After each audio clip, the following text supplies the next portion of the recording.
class. So we'll be 4 hours today with me and 4 hours on Tuesday about this. And we will speak about micromechanics, so some techniques to compute the homogeneous properties of heterogeneous materials from information of their microstructure.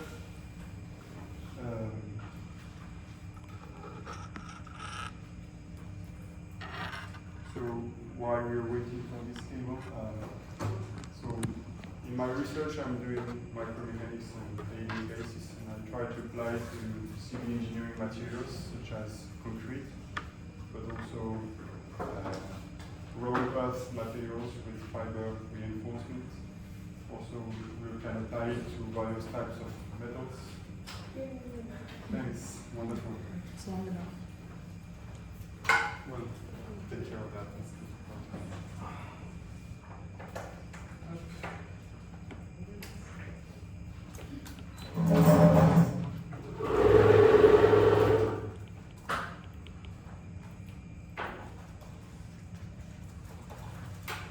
I'll bring one cable next time.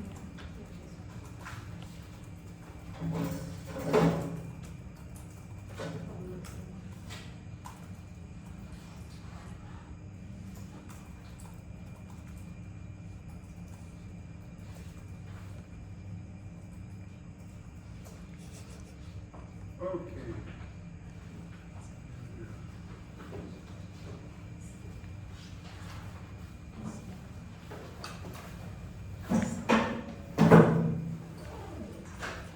All right, so we can start. Sorry for the. So how many people don't have the paper version and would like to have it? One. How many people? You all the others, you have the paper version? Okay, so do I need to print more for next time, or it's okay? Huh? For The me, PDF is enough for most of you, right? you say true.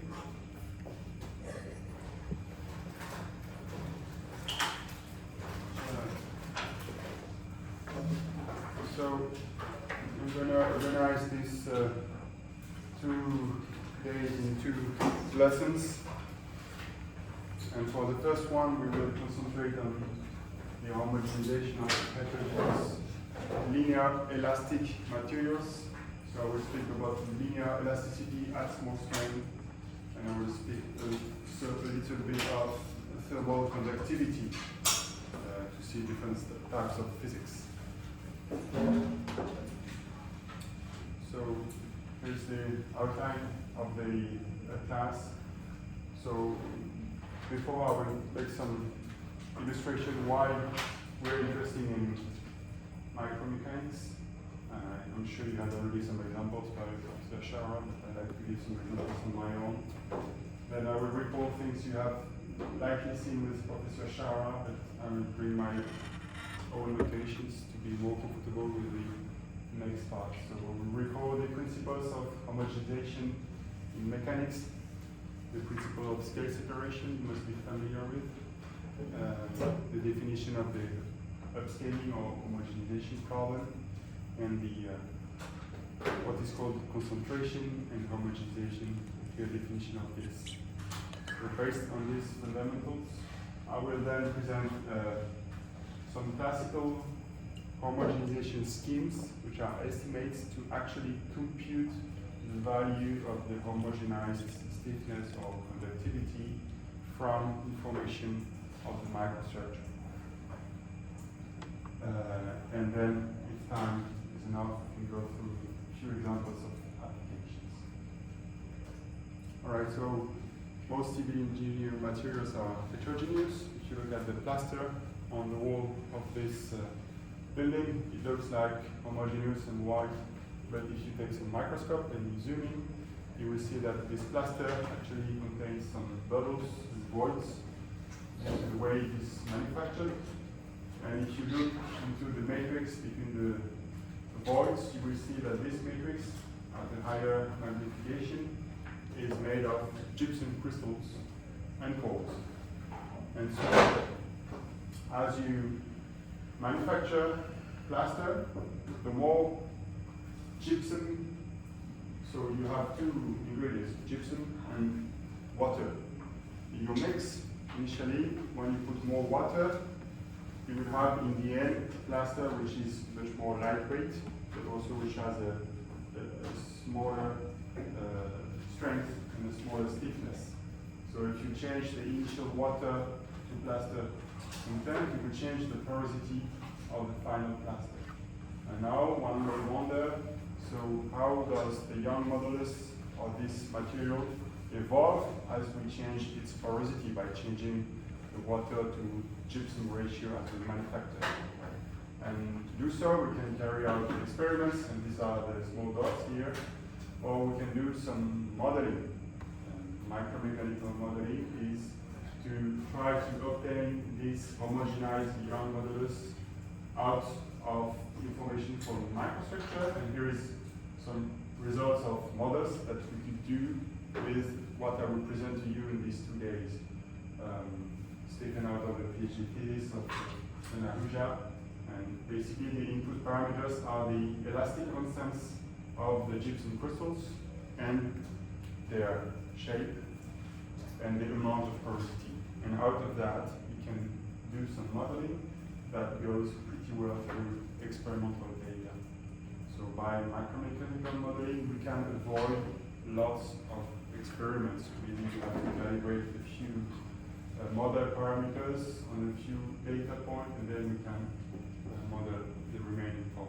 So, okay, plaster maybe is not so useful, but important material in civil engineering is concrete, and concrete is also highly heterogeneous. And when you look at it at the macroscopic scale, you can see some aggregates, and gravels, sand within a cement paste. And if you zoom into that cement paste using SCM, you can see that you have actually the paste is itself very heterogeneous at a micron scale. And you have here in white some remaining unhydrated clinker particles, which are not fully hydrated. And then you have some crystals, which are called tanks, such as calcium hydroxide or CSH, and other types of crystals. I don't know what's your knowledge about cement chemistry, but maybe it does not really matter for this class. And then if you look into this paste here, this matrix, it is made out of CSH and other crystals, and if you use a higher magnification, you will see that if you magnify more and more, all the way to the nanometric scale, you will see some heterogeneity in a very simple material like concrete. Okay? So concrete is actually not simple at all. It is a very complex, heterogeneous material. So in the end, I will present you some work we did with some PhD students to try to estimate the diffusion coefficient for chloride ingress and the elastic constants, such as the Young modulus evolution as a function of the water to cement ratio of the concrete and the hydration degree of it. Another thing, which is not a manufactured material but a natural one, mud rocks. We can find them in the underground. In places where it's important for some underground gas storage. We want some rocks which are very impervious and have very low permeability. And these are mud rocks. They are made of a lot of clay, so they look very homogeneous at the macroscopic scale. But when you zoom in, you will see some maybe silt particles and some matrix. This matrix is made out of clay particles. And here is a transmission electron microscopy of clay particles, where you can see some aggregate clay particles and some porosity, which has a few hundred of nanometer in size. So, all right, manufactured materials, natural materials, civil engineering, they are all heterogeneous. And if we want to understand properly their properties, it's good to have some multi-scale modeling and to look at them at various length scale to understand their properties. So that's what we do into micromechanics. Alright, so that's all about the examples I wanted to give to you as a motivation. And then we'll dig into the principles of homogenization. Maybe some parts will be similar to what you have seen with Professor Shara already, and some parts will be new, hopefully. So let's get into that.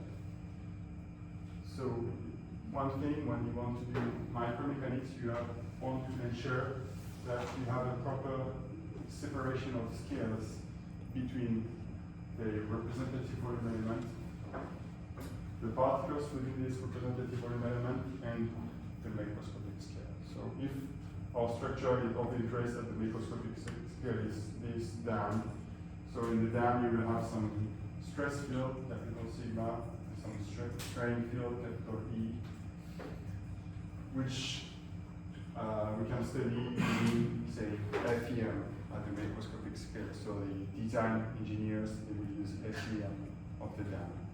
And for that, they assume that they have some constitutive relationship between the macroscopic stress and the macroscopic strain at each point of the FEM mesh. Right? And actually, we know that the materials that constitute the dam, they are not homogeneous, they are heterogeneous. And if we zoom into them, we can see some heterogeneities.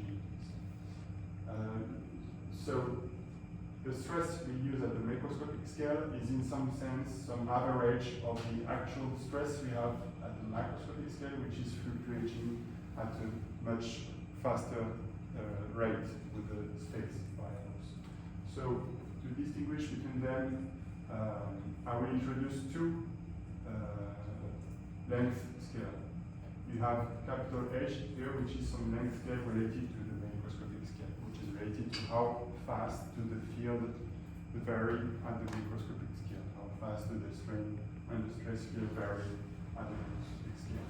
Or if we had some conductivity application, how fast does the temperature gradient vary at the microscopic scale. This is quantified by this macroscopic length H. And at the microscopic scale, we have some field fluctuations that will be controlled by the size of the heterogeneities, which are represented by D here. And then between these two scales, there is some scale which we call the representative volume element. So the representative volume element is something big enough to be representative of the actual microstructure. So it contains a lot of heterogeneities to be representative. But in the meantime, it is also very small as compared to the scale of the fluctuation of the fields at the macroscopic scale, so that we can assume we have a continuum model and we can use continuum mechanics at the macroscopic scale. And the macroscopic constitutive law we use does not care about what is inside some black holes. So the scale separation principle is that these three length scales, they are well separated. And to clarify notations, I will use two systems of coordinates. One system of coordinates for the macroscopic scale with a capital X, and one system of coordinates for the microscopic scale, the small z. Okay. So this is the fast and slow space variables you might have seen with Professor Shara, if I'm not mistaken. Yeah, just different notations.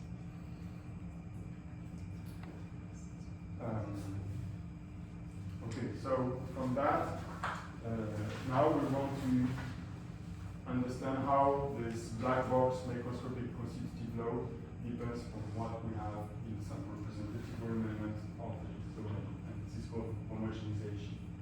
So to do the homogenization or upscaling, we will define some upscaling problem or homogenization problem. And the goal is to determine some stress-strain relationship, the constitutive load at the macroscopic scale. And yes, I forgot to mention that I will use capital letters for the macroscopic scales and small letters for the microscopic scales. So this is why this capital sigma and capital E, which is actually the capital epsilon. There's no notation for that.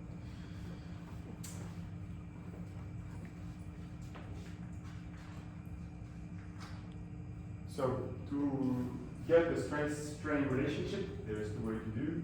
The phenomenological approach is the experimental approach. You go to the lab, you take some sample of the material you want to characterize, and you submit it to some load. So the sample must be big enough to contain enough heterogeneities and be representative of your materials. And then you control maybe the displacement of your apparatus, and you measure some force. And from that you can control some strain and measure some macroscopic stress. And from this you can draw a curve which is the evolution of stress as a function of strain, and this will be your macroscopic constitutive curve. Okay, so what we do in homogenization is the same thing, but with the mind, and not with an actual experiment. So we select some representative volume element, which is the same thing as a sample in the lab. So this representative volume element I will have short-term notation RVE. And then you will apply some load on it, so maybe prescribe some displacement at the boundary of this sample. It will undergo stress and strain, and then if you are able to compute the stress and strain within this sample, and to average the stress, you get the macroscopic stress. And so you have the relationship between the applied strain and the macroscopic stress. So you get finally also a stress-strain relationship, and get the homogenized properties. So conceptually, this is what we will do. So just keep in mind that the sample in the lab is what we think about when we speak about the representative volume element. That's the easiest way to think of it. Okay, so there are several steps to perform the homogenization. So for the upscaling problem, conceptually, we will have to select some representative volume element of the microstructure, so big enough to be representative, and then we will have to describe what is inside this microstructure. So we will speak about the morphology. Morphology is what is the spatial organization of the constituents within the RBE. So it could be, does my material look like this, which is what we call the matrix inclusion composite, where you have a yellow matrix with inclusion in it. Okay, so maybe that is valuable for concrete with aggregates and cement paste, but maybe for other type of materials, they do not look at all like this, and this would not be suitable, so you have to use another conceptual representation. Just as an example, if we come back to the plaster here, this here is not the matrix inclusion composite. It's something very disordered assemblage of crystals and balls. And the crystals, they are interconnected to give some stiffness, and the balls, they are also interconnected, and the water can flow through the pores. So we have a connectivity of pieces. So this type of information you have to feed to your model. This is what I said about morphology. Then you need to give information about what is the shape of the constituents. Do you have gypsum crystals which are needles, or do I have aggregates which are, I don't know, roundish? Do I have some cracks which are very flat inside my sample? All this information, they belong to what I call morphology. And then the additional information you need to perform the upscaling is what are the mechanical properties of the constituents at the macroscopic scale. So let me take again the example of concrete. To perform the homogenization, you need to feel what is the properties of each of the gravels within this place. Okay, maybe it's some silica gravels, and we know the mechanical properties of silica. And what is the mechanical properties of the cement paste? So you need to know them separately. Sometimes you can do that, sometimes you cannot. But these are the required input parameters. So once you have these, either you do some explicit representation of your RVE and you do some numerical homogenization, either you do some implicit representation and you do some analytical homogenization, which is what we will do together today.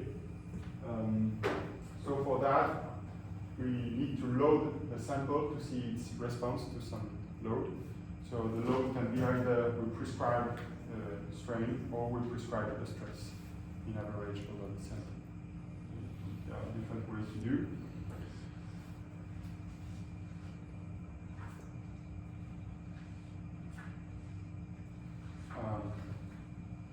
Yeah, okay.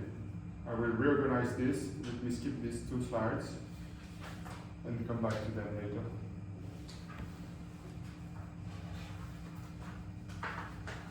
So to apply the load, we can choose either to apply stress or to apply a strain. It's like in the lab, you can control the force or you can control the displacement. You have to choose. Right, so if I choose to control the stress, so I will define some boundary value problem on the representative volume element of my material. Just some notations. So this representative volume element I will denote by omega, domain in space comprised, and by partial omega, the boundary of this domain. Okay, so partial omega is a surface, and omega is a volume. Then at each point z of the boundary of the RDE, I can define some unit normal to the boundary. So small n is orthogonal to the surface of the boundary of the material at each point. Okay, so it's a vector with size 1. And I will denote again capital sigma. It means the macroscopic scale at point x of my domain in the macroscopic scale. So macroscopic stress that I will use maybe some FEM computation at a macroscopic scale. Now I will have to define some mechanical problem to this representative volume element. So if you define a mechanical problem, you have some variables and some fields at the macroscopic scale. You have the displacement field, which I will denote by small u. And then the strain field, which I will denote by epsilon. So I'm working on small strain elasticity. So we have epsilon, which is 1/2 of the gradient of u plus the transpose of the gradient of u. So, or maybe the symmetric part of the gradient of u. If you're more comfortable with index notations, epsilon ij is 1/2 of ui j plus the derivative of uj with the time.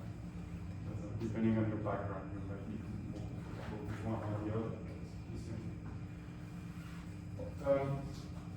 Okay, and then we have the stress, the Cauchy stress. And because we are doing small strain elasticity, the Cauchy stress we will define in the initial configuration. So we don't have to define the transformed initial configuration. Right, so now in one way, if we want to apply stress to our sample, we will do, for homogenization, we can apply some uniform stress boundary conditions. And so for the microscopic scale, for the variable z evolves very fast in space. And for this fast variable, the macroscopic stress looks like a constant. So throughout the RDE, capital sigma is not varying much. We will assume it to be constant. So this capital sigma is a constant, and we will prescribe a stress to our representative volume element by requesting that the traction vector, which is the projection of the stress on normal, microscopic stress, to be equal to the traction vector I would get in a uniform and homogeneous sample, if it were homogeneous. Okay, so in that case, if the RDE is homogeneous, obviously you will have at any point of your RDE, the microscopic stress will be the macroscopic one. But because it is not homogeneous, we will get something different. Okay, so that's one way to load your representative volume element by controlling the stress. Another way is to control the displacement. Okay. So, same sketch, but I will just, instead of applying some stress, I will apply some macroscopic strain, capital E. And then to apply a strain, you will stretch the boundaries of your RDE, and you will prescribe that on the boundary you have some prescribed displacement.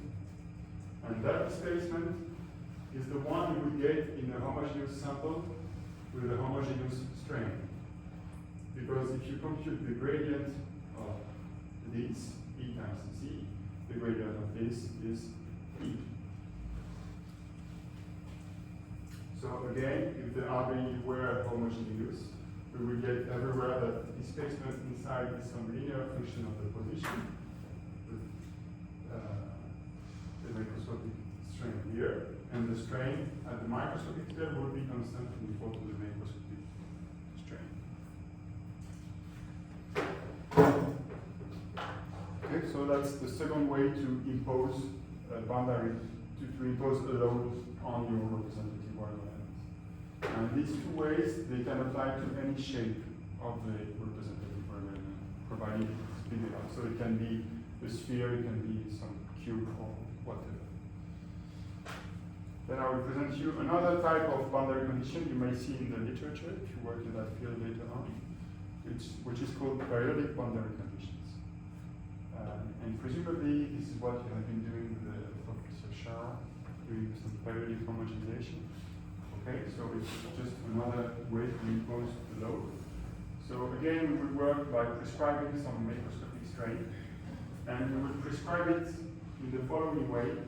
We will say that the displacement at the microscopic scale is the sum of some linear trend which is due to the macroscopic strain and some periodic fluctuation.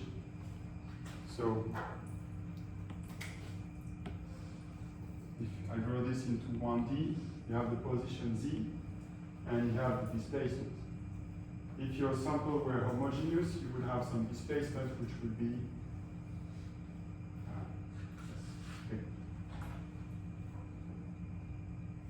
E times Z. This is the macroscopic strength of the displacement. But actually, due to the presence of the heterogeneities, with some length scales which is given by D, the size of the heterogeneities, you will have some fluctuations around this, which we can assume to be periodic. Okay, some period here, which is the period. And so that this periodic fluctuation is U period.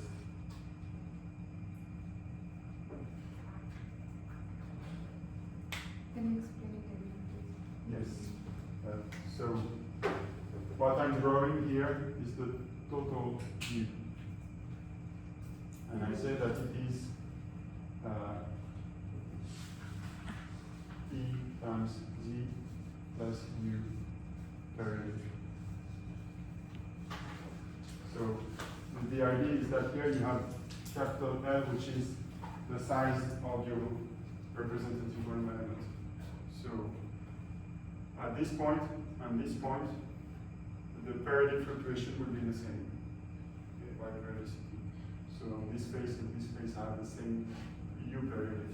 This phase and this phase have the same U periodic. So if I decompose this, it's the sum of this linear trend plus the periodic fluctuation. Okay, which has some here. This is U periodic. This was also the fluctuation displacement.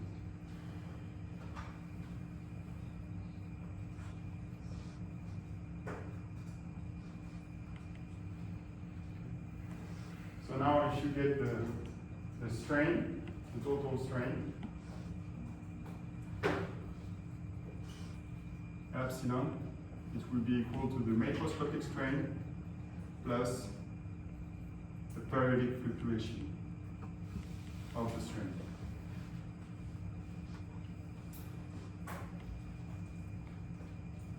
And all of this is periodic also.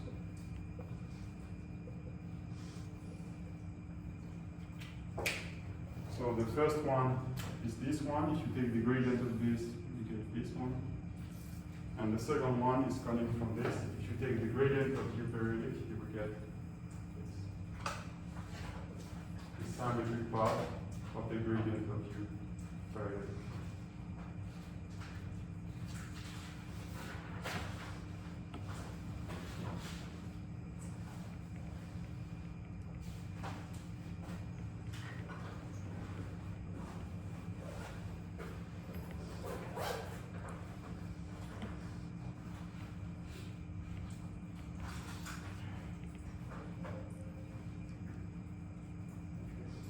And in that case, we must also complement the boundary conditions by information on the traction vector.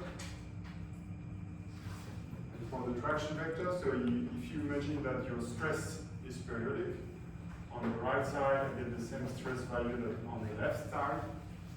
So the traction is anti-periodic, which means that because the normal on the right is to the right, and the normal on the left is to the left, is the opposite of the normal to the right. So the traction on the right is the opposite of the traction on the left, which is the action-reaction principle.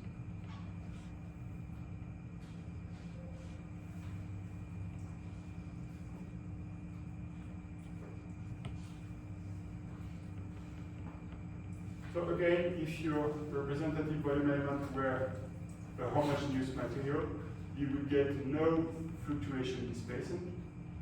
You will get no epsilon periodic here, so the strain will be capital E. You will get only the macroscopic strain. And these fluctuations, they come from the heterogeneous.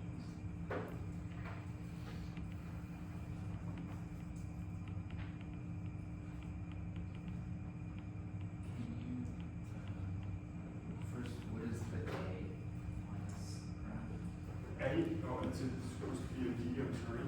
It's the size of the of this small inclusions. So right there. This is this one.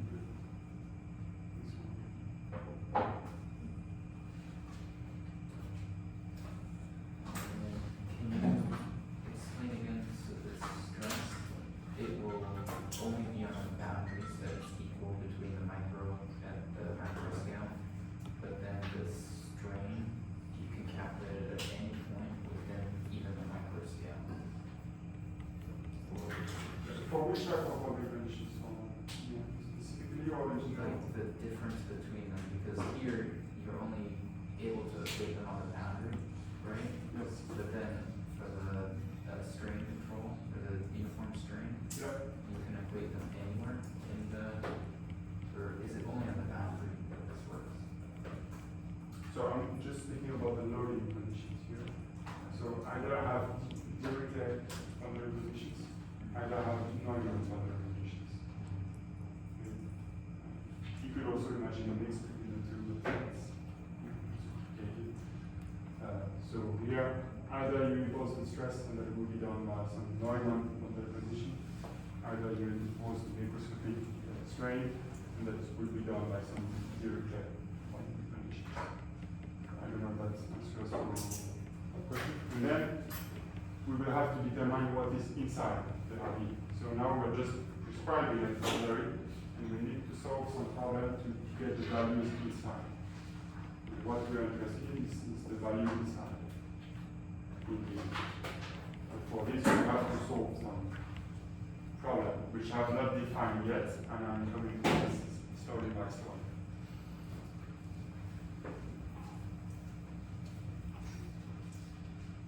And so for the periodic boundary conditions, it is not exactly normal boundary conditions, it's not exactly direct boundary conditions, it's a mix between the two. So you have this periodicity condition which is both on the displacement and on the traction.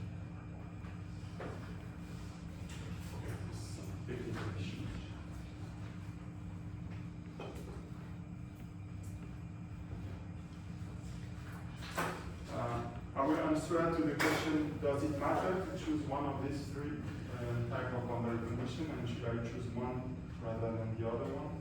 And I will answer to this question afterwards.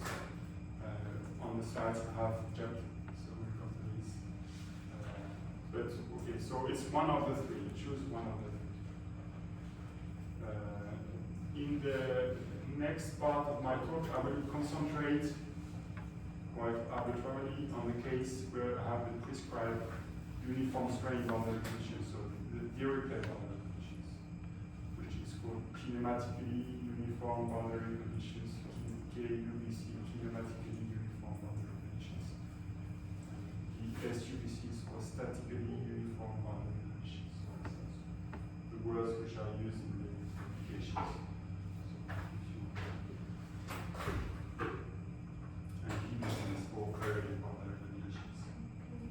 Okay, so now I will concentrate on the uniform strain boundary condition case, and then we will see that it does not really matter which type of boundary condition you have for what I will speak about.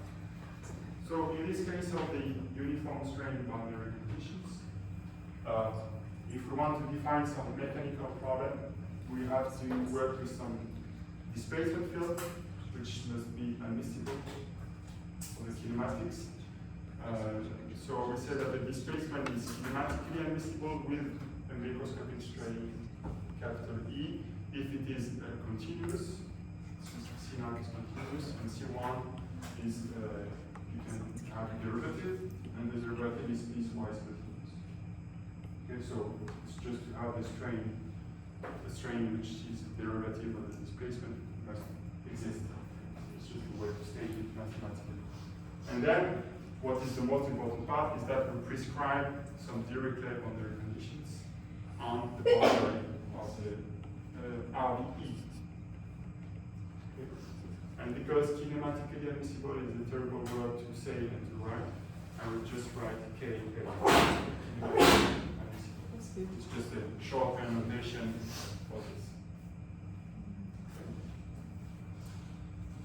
And similarly for the stress field, the Cauchy stress field, you know very well that in the absence of body forces, and for the static case, you have the stress field which is divergence free, which is symmetrical to observe the momentum balance, and you have the continuity of the stress vector or what is called the traction. So any stress field which satisfies this would be called statically admissible. It satisfies all the equilibrium conditions. And the shorthand notation SA stands for statically admissible. So now, the solution to the homogenization problem it is something. Oh, there's something missing here, I guess.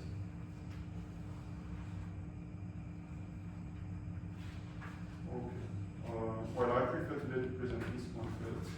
Sorry, slide 17. So then, in the case of linear elasticity, the solution to the boundary value problem, which is defined in the RVE, which is called the upscaling problem or homogenization problem, will be defined as follows. We are looking for a displacement field that is kinematically admissible with some macroscopic strain. So it satisfies these kinematic conditions. We are looking also for a stress field that satisfies the local equilibrium at microscopic scale. And all these divergence and gradient operators I'm using here, they refer to the fast space variable. And then you have some local constitutive law between the stress and the strain. So if I take the simplest case of linear elasticity, you have the stress which is proportional to the strain by the stiffness tensor. So in this mechanical problem, the boundary conditions, they are very simple. The loading is very simple, mechanical loading, I don't have all the forces. But the only complexity, it comes from the fact that the stiffness field is not uniform. It is variable because you do not have the same stiffness in the different constituents. If you have a porous material, you have a solid phase with some stiffness, and you have a pores with zero stiffness. If you have a concrete, maybe you have some stiffness in the gravel and a different stiffness in the cement paste. Okay, so the stiffness field is heterogeneous. So this is my boundary value problem I need to solve to perform the homogenization. And having this defined, let me come back now to some results we have. The first one is the fact that we can see that the average of the strain at the microscopic scale, the volume average of the strain on the representative volume element, is equal to the macroscopic prescribed strain. And this is just a consequence of the boundary conditions.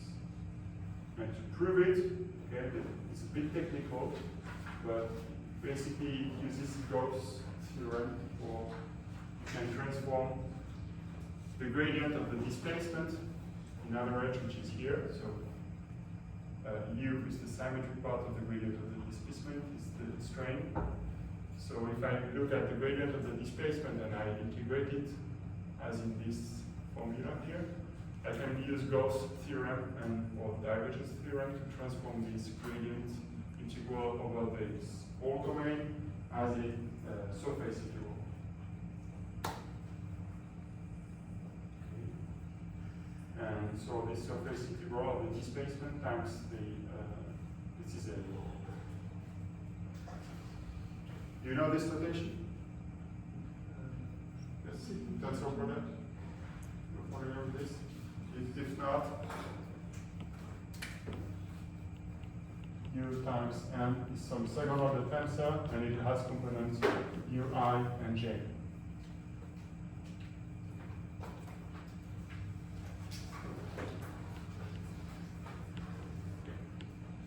Okay, but since on the boundary of domain we have prescribed the displacement by the Dirichlet boundary conditions, we can replace it by the macroscopic strain times condition. And then I can use the Gauss theorem the other way around and say that this surface integral is equal to the volume integral of the gradient of this quantity.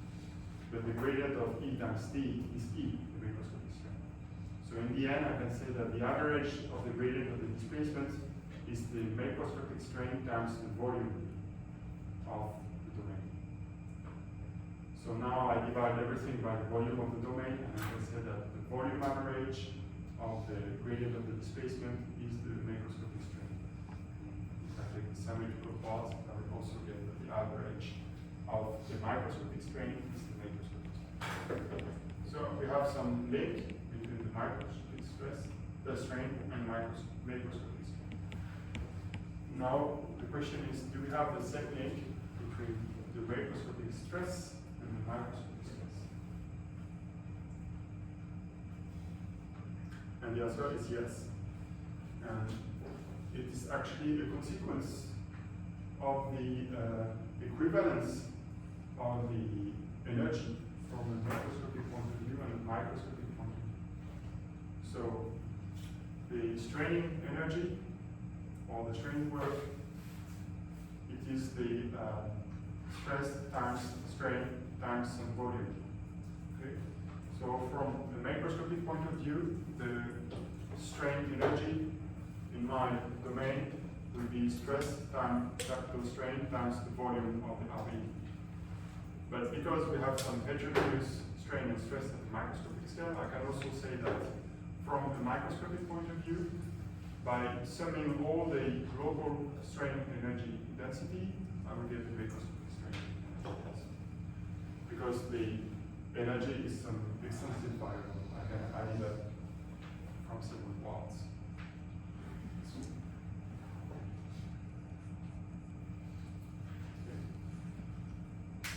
And as a consequence of the equilibrium condition, we have sigma, which is divergence free, and the displacement is prescribed on the boundary.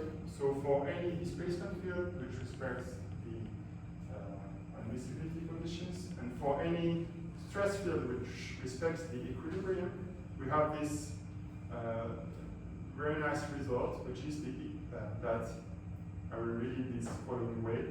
The the average of the straining work of the microscopic strain into the macroscopic stress is equal of the straining work of the averages.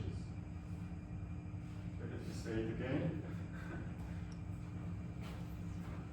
If I write it a bit differently, so sigma bar here is what? Is the average of the stress over the RB. Let me divide all this equation by the volume of the RB. And if I divide by omega, I have 1 over the volume omega times this integral. This is what it is a volume averaging operation.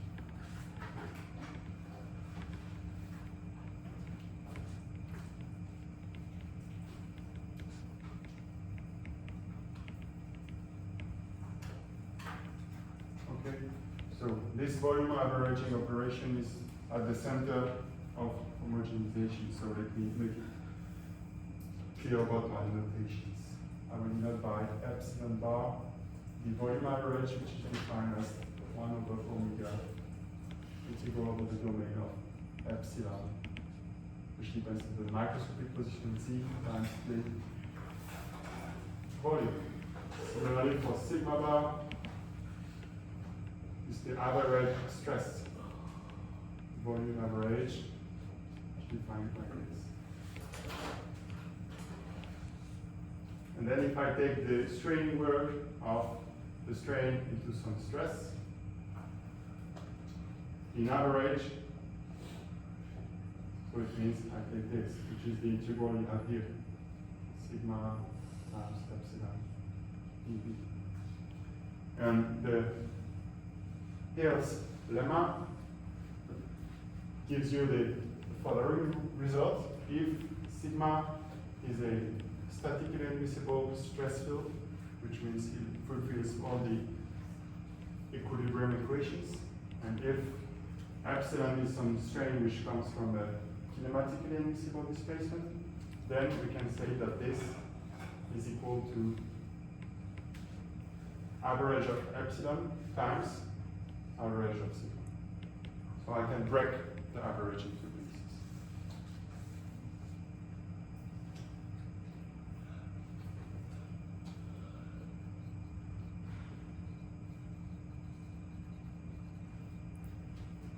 So this is the strain averaging rule, because it is equal to E.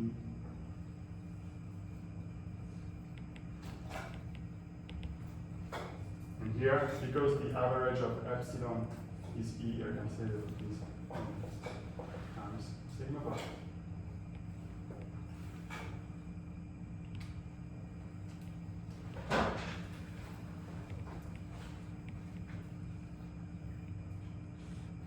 Okay, so now if I use the equivalence of the strain work at the macroscopic scale and the microscopic scale, the straining work at the microscopic scale, in average, should be equal to sigma times E.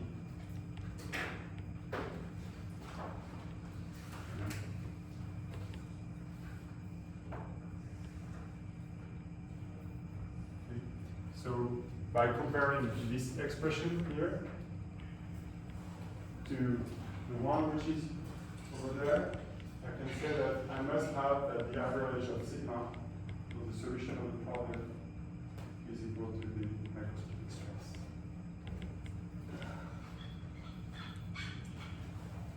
And this is the stress averaging rule. And these rules, these three rules, one for the strain, one for the stress, one for the straining work, they are at the center of the homogenization theory.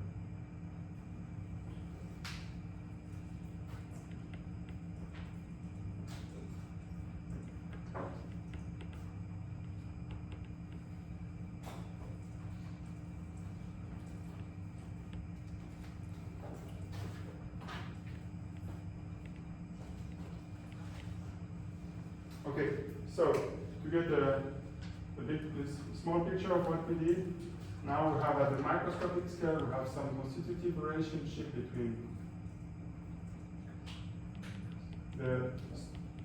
stress and the strain. And at the macroscopic strain scale, you have the constitutive relationship between the macroscopic stress and the macroscopic strain. So what is here? What is here is the homogenized stiffness. Show it not like this. So now one question is, how can we link this to this?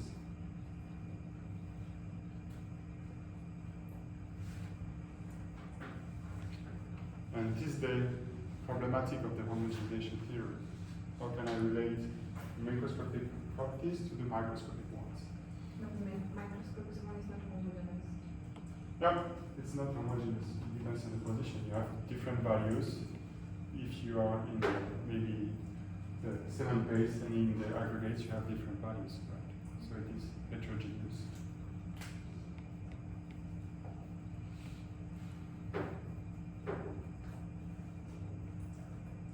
And if, well, for the macroscopic scale, it depends on your structure. Maybe you have a structure which is made of several materials, so it depends, but it is, it might be homogeneous.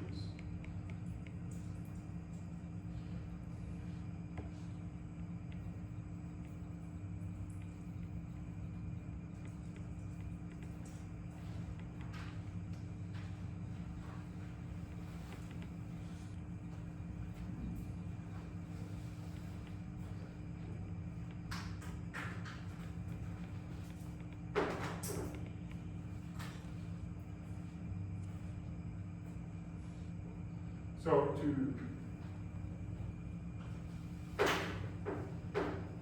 get this homogenized stiffness, we can have it by solving such type of boundary value problem. So if I apply some strain, macroscopic strain, I solve this boundary problem. If I solve it, I have access to the local strain epsilon and to the local stress small sigma. If I take the average of small sigma, I will get the capital stress, microscopic stress. So I can relate any microscopic strain E to any microscopic stress sigma. So from that, I can get the homogenized stiffness.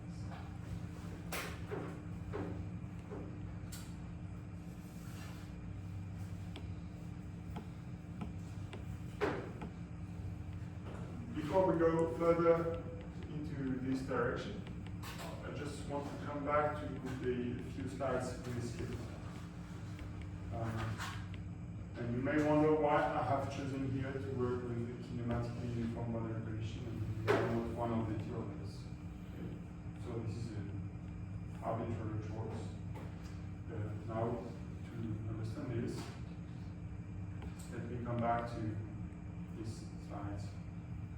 So usually, to determine the homogenized properties, so you solve some boundary value problem, say you define some representative volume element. This would be so a polycrystalline material. If you have a metal and you use SEM and you look at your metal, you will see that it is constituted of several grains which have a micrometers and with different orientations. So the colors depends on the orientation of the grains of metal within the domain. And now we will impose some microscopic stress or microscopic strain to this domain and solve the boundary volume problem which was defined beforehand, the homogenization problem. We solve it, so we prescribe some microscopic strain. We solve it, we get the microscopic strain, the microscopic stress. We average the stress, we get the macroscopic stress. And from that, we can compute the homogenizing stiffness. Okay, so one question is, I get different results if I change the size of the box, if I change the number of crystals in my box? And will I get different results if I use uniform strain boundary condition or uniform stress boundary condition or periodic boundary conditions? And the answer is yes. If you change the type of boundary conditions, you will change the homogeneous stiffness. So So the results I present here, they are issued from this reference paper here by Kanit Etal at the International Journal of Structure, Solids and Structures.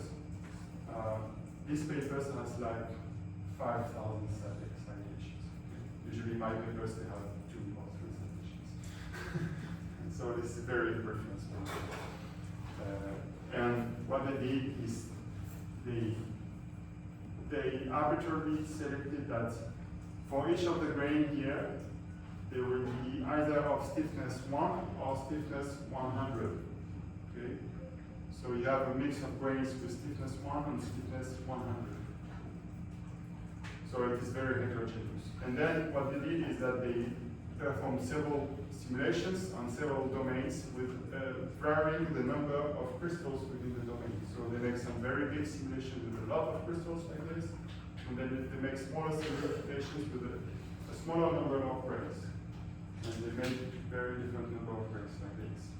And for each domain size, they do one simulation, and then they draw another random position of the grains, and 10 times, 100 times, they do it many, many times. They do some statistics over many realizations. And then they mesh it, and they solve it using FEM. So it's very computationally intensive to do so. And this is what we want to do. And here's the result. So in abscissa, you have the V, which is the volume expressed in the number of cells, the volume of the RBE.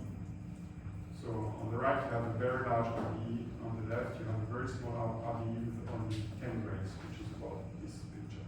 And this must be 10,000 grains, this one. And you have all these RBE sizes in the middle.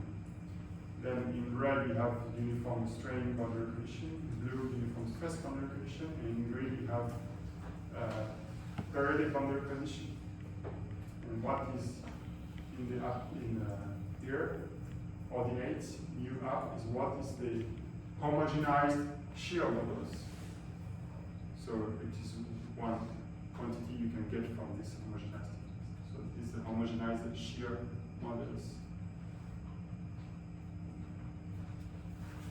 So the results here, they are given as averages over many, many variations of random boxes. And the bars here, they correspond to the variability. So if you have few grains and you do randomization, you will have a high variability of your averages. If you have a big box, then your average will have a very low variability because you are averaging on a lot of values. Okay, this is some results in statistics. If you have a larger ensemble, you will get less fluctuation of your average. So they see that the fluctuation decreases as you increase the box size. Okay, this is expected. And then they also show that if you use a box size which is small enough, too small, the blue curve underestimates the values you would get for a very big size. And the red curve, it overestimates value in average you would get for a very big size. But the periodic boundary condition in green, they remain as soon as you have enough grains, I mean 10 or 20. In average, you become insensitive to the size of the resistivity formula. So as you increase the number of grains, you should have an horizontal line here. And I suppose that the reason why you did not go much further on this is that from a numerical point of view, using periodic boundary conditions is more involved for FEM. So it takes more time to solve this out because of the periodic boundary conditions. So they cannot do the very big ones. Okay? So if you do numerical homogenization using FEM like this on some samples, you need to take care that you must have a big enough sample and to make several realizations to have some representative results. Okay? Because if you use a sample which is too small, you have lots of fluctuation And also you can have a bias coming from your boundary conditions. Either you are too stiff if you use the uniform strain, or too soft if you use the uniform stress boundary conditions. If you can afford very big boundary conditions, that might solve part of the problem. But beware of the high variability for small domain sizes. So this is the realm of numerical homogenization. But my class is not about numerical homogenization, it is about analytical homogenization. And what I want to provide you is to some method to estimate what would be the asymptotic value for a very large representative volume element. And in that case, it does not really matter if you use this blue or green or red boundary conditions, they will all converge to the same value. So in the end, I don't care about the boundary conditions for infinitely large sample. And this is the situation in which we will try to think for the next thing. So because it is simpler to present this way, I will use the red boundary conditions. But we could have exactly the same theory with the other boundary conditions. Any questions so far? Speaking a lot, but not you.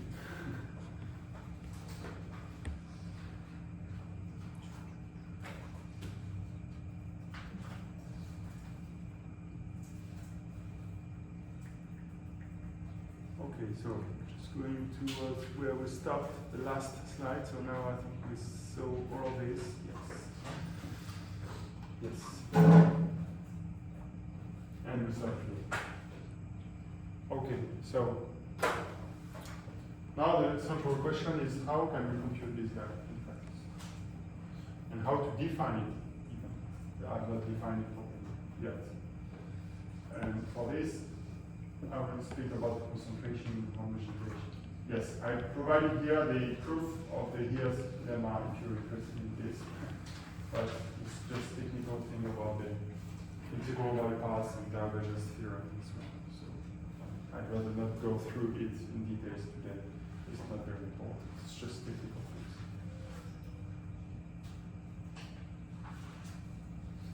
Okay.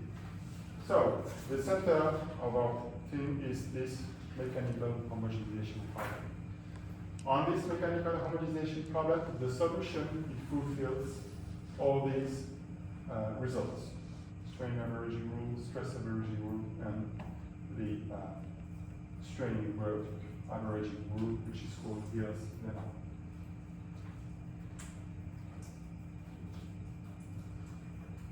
Okay, so now let's dive into this thing, which is concentration and homogenization. So basically, it is how to relate this local stiffness, which is heterogeneous, to the macroscopic stiffness, which is homogenized. And the workflow is as follows. We define some boundary value problem on the representative volume element, and we prescribe a macroscopic strain. Then we have a concentration step. The concentration step consists in the resolution of this mechanical problem defined on the problem.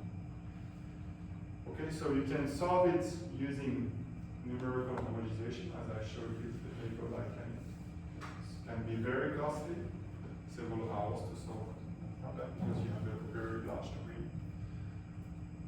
And then when you get the solution, you can have access to the local displacement, strain, and stress field. Okay. Once you have access to the local stress field, if you take the average by volume averaging, you will get the macroscopic stress. So you get sigma. But now, since you are able to understand which is the macroscopic stress for any macroscopic applied strain, so you are able to draw the stress strain curve at the macroscopic scale. So you have access to this homogenized stiffness, or to the homogenized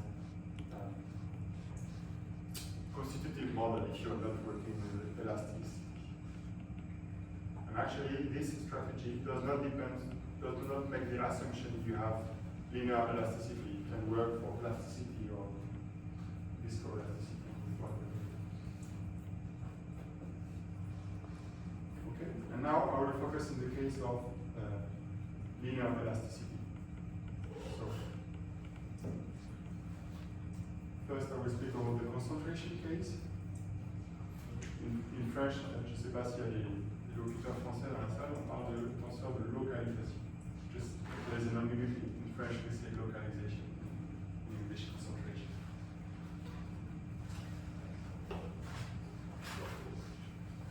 And then homogenization is the averaging part. So, as a joke, I can say that the toughest part about homogenization is not homogenization, it is concentration. Okay, so it makes more sense if you say localization. Yeah, I think that makes more sense. yeah, but in the papers he uses concentration. Because it is related to, you know, the stress concentration around the crack, or stress concentration around the hole in the plate. So it's this word that comes from this history, and people have started to use concentration in English. But you can think of it as a localization also. And in French we say localisation. Okay, so now let's wrap it up all for the case of linear elasticity. So the boundary value problem we have to solve for linear elasticity, if I look at the field equations, I have three field equations which are defined in the volume, omega, and one field equation which is the boundary condition, Dirichlet boundary conditions on the boundary. So all these field equations, they have one specificity at small strain linear elasticity is that any of these relationship is linear. A differential operator, gradient of divergence, is a linear operation. Applying the linear stiffness is a linear operation. So, since the only loading parameter here is the macroscopic strain, then as a result of this linearity, the response to this load will be proportional to the intensity of the load.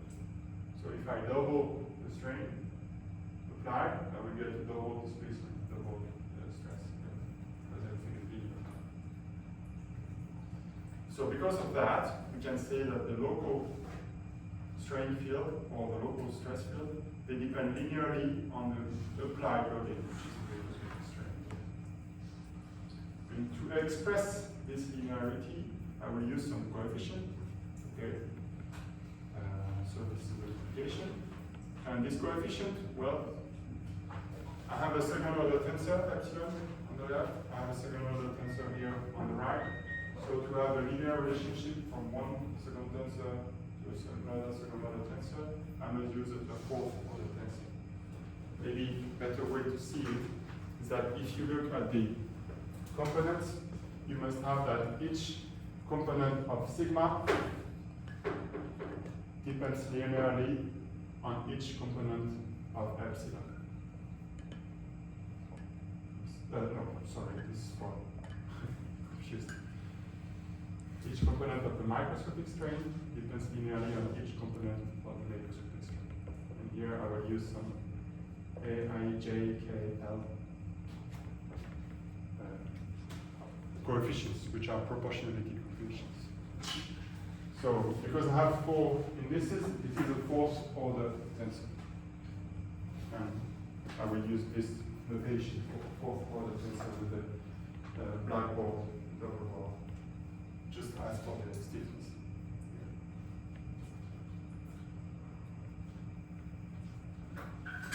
So, in French, this is the tenseur de localisation.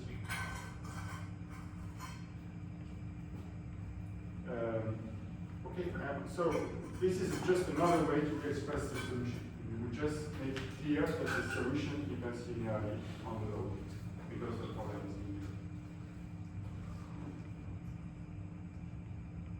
Okay, so what will happen if you have a domain in which you have a localization of the strain? What happens in average?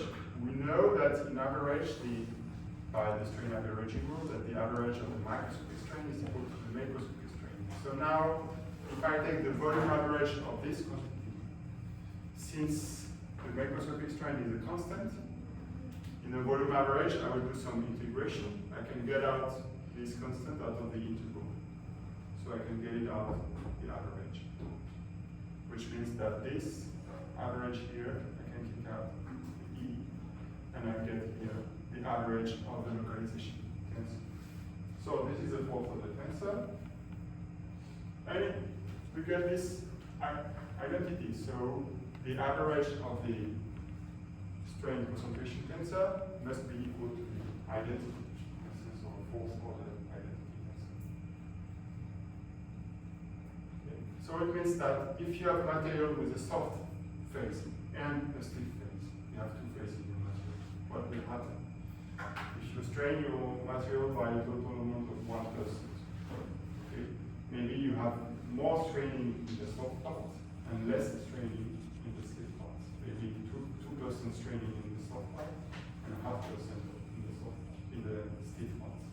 But in average, you make it 1% because you have to prescribe the displacement at the bottom.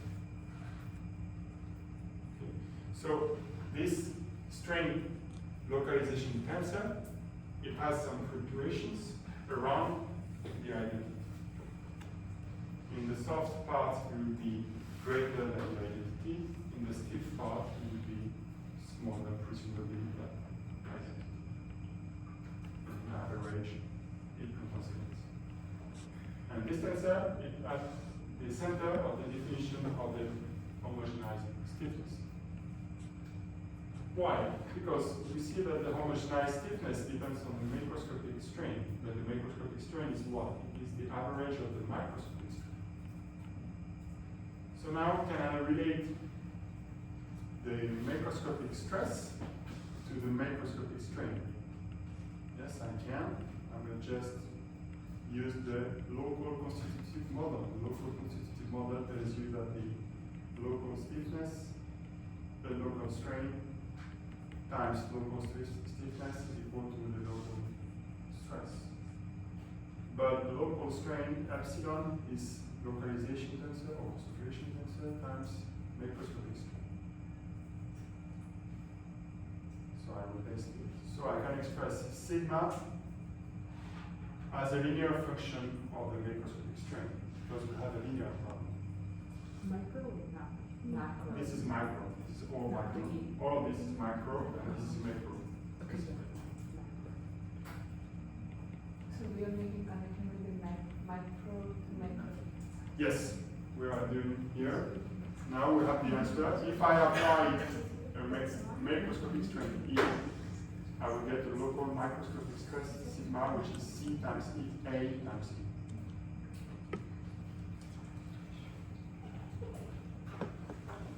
Okay, so to sum it up,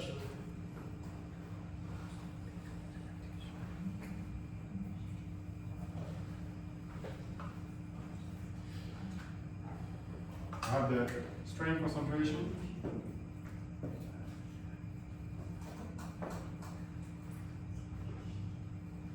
Epsilon locally is I will remove the variable, is A times E. And for the stress concentration is sigma is C times A times E. Because I have linear elasticity. This is specific case.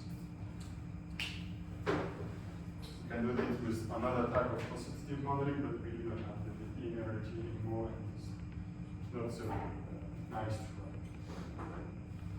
Okay, so now I will just take the average of the microscopic stress, and I get the macroscopic one. So the macroscopic stress is the average of C times A times E. What is constant and what is not constant in this formula? E is constant, it is macroscopic strain. But C and A, there are some heterogeneous fields. We have a heterogeneous stiffness and we have a heterogeneous localization. So you that soft parts will be more strained than stiff parts. So I cannot get out the average C times A. Only the E gets out the average. Now I have identified that macroscopic stress is something times microscopic strain. So this something must be the homogeneous stiffness.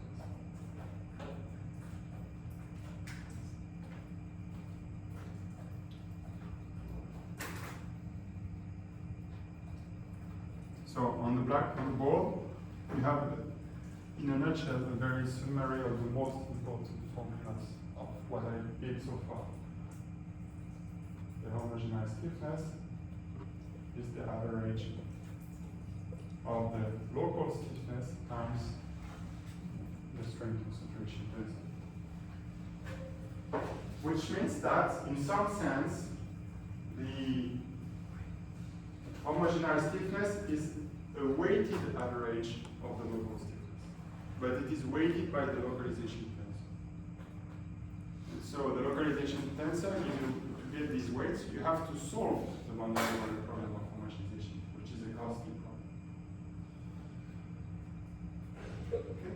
And I put in red here that it is not equal to the average of the stiffness. Okay. If in red, the average of the stiffness would be directly the mixing rule, the average without weights. So say if I have 50% material with stiffness 1 gigapascal and 50% material with stiffness 2 gigapascal, I will not get the material with stiffness 1.5 gigapascal. No. Doesn't work like this. You cannot use the mixture rule for stiffness.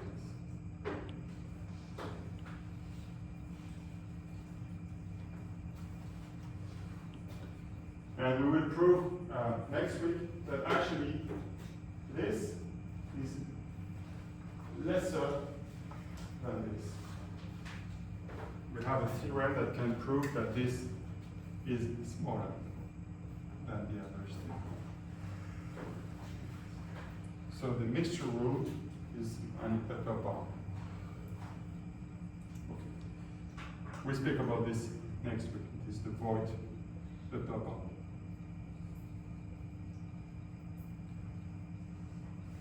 That's for lesson 2. Now, what I want to recall is just this homogeneous stiffness. This is the main reason.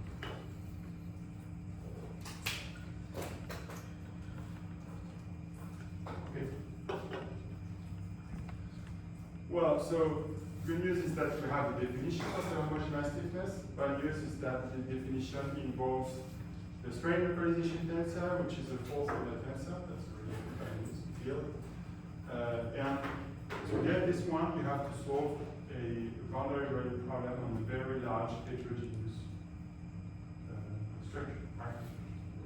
So it is cost. So you can use a numerical method, but that will cost you a lot of CPU hours. Or you can try to estimate the strain concentration. And this is what I will present to you in the next part of the presentation. And before we make some break, I just want to finish this slide. What happens if we have a two-phase material? So to make it simpler, let's say we have a matrix diffusion material with two phases. Phase 1 will be the matrix, and phase 2 will be the inclusions. So in the matrix, you will have some stiffness C1, and in the inclusion, you will have some stiffness C2. And then you have some proportions of these two materials. So to speak about the proportions, I will introduce the volume fractions. So it's the proportion in volume of each phase. F1 would be the volume fraction of phase 1. And F2 for phase 2.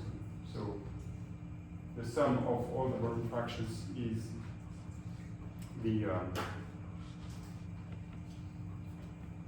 total volume divided by total volume, so it's 1. So F1, what is it? Is the volume of phase 1 divided by the volume of the RV. And F2, it is the volume of phase 2 divided by the volume of the RV.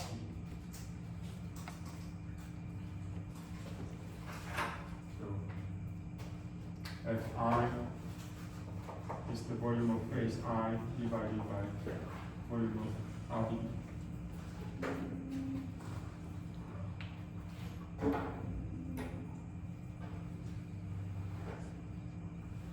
Can you say this? What is the bottom letter again?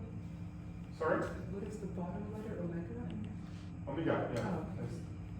Volume of the RDE and omega I is Oh.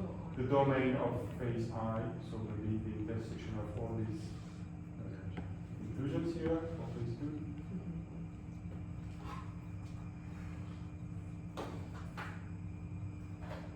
So omega is smaller than the omega. Omega I is included in omega. Omega I is the maybe the blue domain Okay. and is included in omega. So omega 2 is the blue domain and omega 1 is the yellow. No, it's the opposite, sorry. No, yeah. Omega 1 is yellow and omega 2 is blue. And the total is omega. Okay. So now when you have such type of averaging here, in two-phase barrier, you can split it. You can split the average, say, when I average over omega, I can say that it is the sum of the average of the integration over omega is the sum of the integration over omega 1 plus integration over omega 2. So I can say that this is 1 over omega integration over omega 1 plus 1 over omega integration over omega 2. Yes?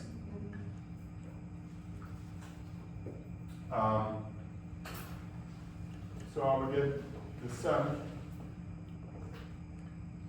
from I equal to 1 to the number of phases, so here it's 2, we can say n later on, of 1 over omega integral over omega I of epsilon. But here I'm doing divided by the volume, which is not the same as the volume of the integration. So to get something nicer, I can divide it by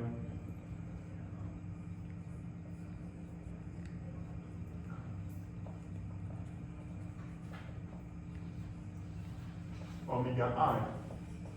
Say 1 over omega I, but I have to correct it, so I have to say omega I over omega here. Okay? So, why do I do this?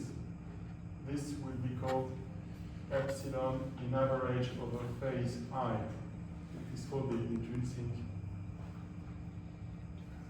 phase average.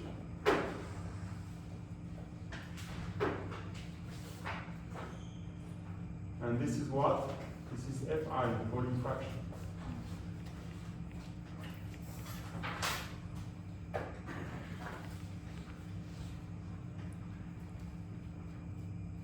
So we're going to have the materials which is divided into several domains, omega 1, omega 2, omega n. I can say that the average of some quantity, let me wrap it up, it is also equal to sum over I of the Fi times the intrinsic averages over each phase. So, total average is the weighted average over each phase, weighted by the volume fraction of each phase, which makes sense, right?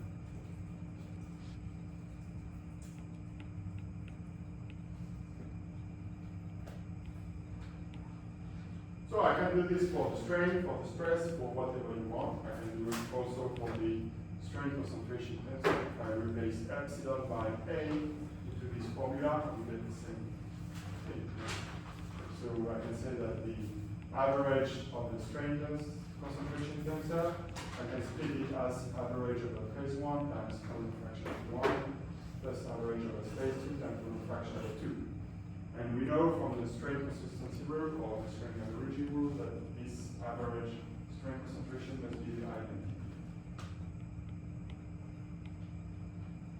Now I do the same thing for the stiffness tensor. The homogeneous stiffness tensor, by definition, it is the average of C times A. And this average, I can split it as an average over phase 1 times volume fraction of phase 1 plus an average over phase 2. Okay, but in phase 1, C is homogeneous. So I can kick it out of the average over phase 1 because it is homogeneous. It's similarly for phase 2. Okay, so this we can do. And then, oh, look, we have here F1A1. F1A1, we have it here also here.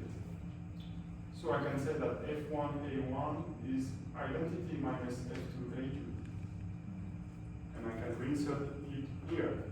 So F1, we get C1 identity minus F2A2. So if I recompose this in the end, I get that the homogenized stiffness, in that case, I can write it up as C1 plus C2 minus C1 times F2A2. Okay? So, what have I gained? Is this useful? Well, now, in this formula, I need the average of the strain concentration tensor in the two phases. But in this formula, I need only the average of the strain over phase 2. And if I get the average of the strain concentration tensor over phase 2, then I can compute the homogenized stiffness. Okay. So, what we will do after the break is to find out some methods to try to estimate this guy without doing super long numerical simulation.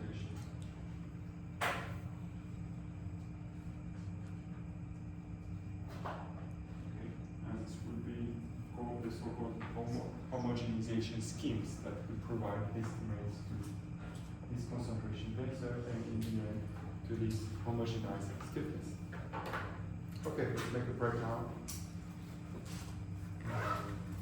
And for 15 minutes and then we resume. So we stay in this room for 4 hours? Yeah.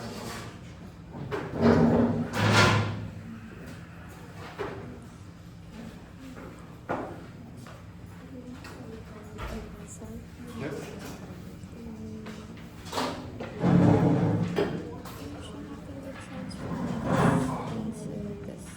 Yes, I insert it here. So I get C1 times identity, which is C1, and I get C1 times minus F2A2. Take it out. Yes.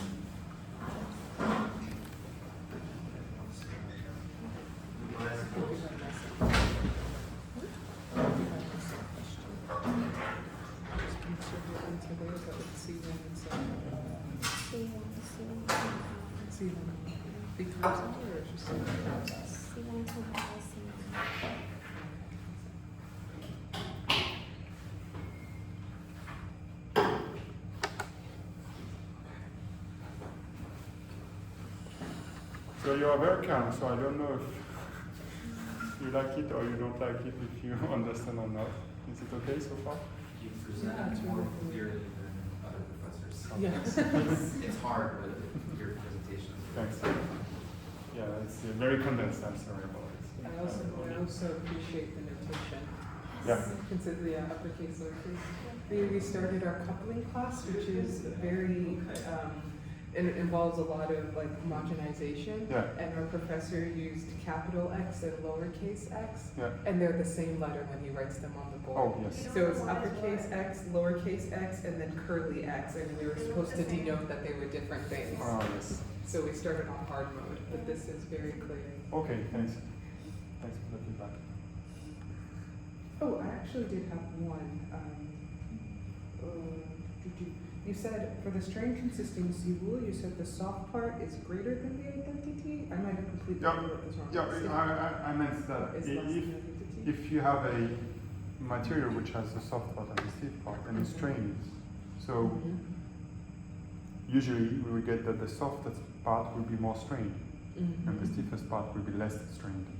So the strain concentration tensor will be larger in the soft phase Mhm. and smaller in the stiff phase. Oh, as an example of Yeah. the heterogeneity of the material? Yeah, a general idea of what this tensor represents, right? Okay. So it would tell you that, okay, this part gets more strain and this part gets less strain because it has different stiffness. It's not only related to the stiffness, it's a bit more complicated than this, but just to get an idea. If you're softer, maybe you will be more strained.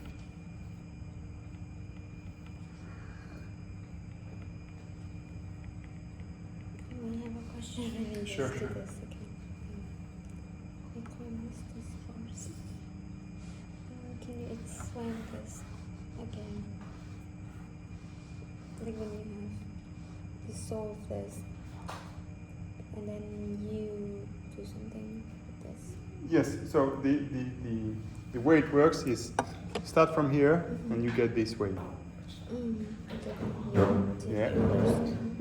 So, yeah, and this is number 2. So first you do 1, then 2. So for any applied strain, you get the response.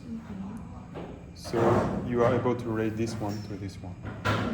And the relationship is what we call usually the microscopic constitutive law. Okay. So if you have stress, you got strain, and if you have strain, you got stress, and then you go like a circle like that. Yeah. So if you have imposed strain, you go this way. And if I had used not KUBC but SUBC, I would go the other way around. So here I get the homogenized stiffness, and this way I get the homogenized compliance, the inverse of the stiffness. But it's the same thing. Ça va, Cassandre? On a toutes les formules, là, je suis là, là-bas. Ah bah oui, puis en plus, là, du coup, c'est écrit en mécanique, donc ça fait peut-être appel à des vieux souvenirs de mécanique de continue, probablement assez loin. De N3. Ouais, c'est ça, ça fait loin. Les trucs de tenseur. En fait, j'aurais dû te demander de suivre aussi mon cours de mécanique du milieu continu que je fais en ce moment. Après, je me suis dit, c'est pas forcément intéressant parce que tu vas pas l'appliquer à la méca en fait. Non. Donc, le cours est assez Je crois que j'ai ton diapo sur ça, mais j'ai mis en même temps. Après, voilà, j'ai presque